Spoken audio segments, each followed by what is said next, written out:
In this leader feeder, we're going to look at how you can avoid being a bad boss. So there they are. That's the new company procedures. I expect everybody on board and follow the rules. Mr. Smith, rather than get back to work, he's got a question. Well, I don't really understand why we're changing our procedure. I mean, it seems to be working fine from our point of view. Well, that's on a need-to-know basis. And one thing you need to know is that every 2 weeks you get a paycheck. You got it? So, everybody back to work.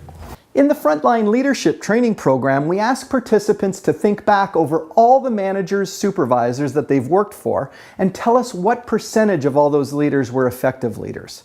The consensus is that for most people, half their leaders have been effective and half ineffective. So it's a coin toss when you get a new boss. Heads, good manager. Tails, not so good. Most of our leader feeders focus on being a better leader, but in this episode, we're going to look at how to avoid being a bad leader in the eyes of your team. So here are 3 tips on how to avoid being seen as an ineffective leader. Tip number 1, avoid micromanaging. I have yet to find someone who enjoys being micromanaged, and yet I estimate that approximately 1/3 of employees are micromanaged. Your team will respond better if you clearly describe your expectations and then trust them to get the job done. That doesn't mean you shouldn't check in or follow up. By all means, see how things are proceeding, but avoid supervising them so closely that they feel micromanaged.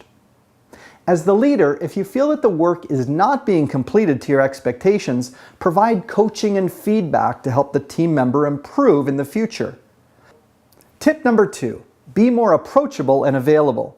One reason employees rate their leader poorly is when the manager or supervisor isn't around to answer their questions or help solve their problems. Being able to access your leader when you need them is important, especially when you're running into challenges. Many leaders have such busy schedules, they don't spend enough time being available to their team. Build time in your day to proactively check in with your team, to ask how their assignments are going, and see if they need anything from you as the leader. Tip number 3, keep your team informed. You as the leader should be the main conduit of information to your team. When the leader doesn't keep the team in the loop, the employees will turn to gossip as their primary source of information. As the leader, find out what is going on in the organization and share that information with your team. Avoid the tendency to limit information sharing to only what you think the team needs to hear. Employees are interested in what is happening in other parts of the company.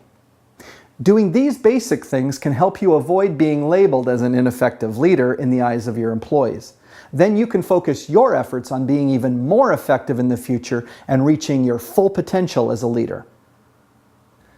Many leading companies bring us in to do on-site training or purchase our materials to help their supervisors get better.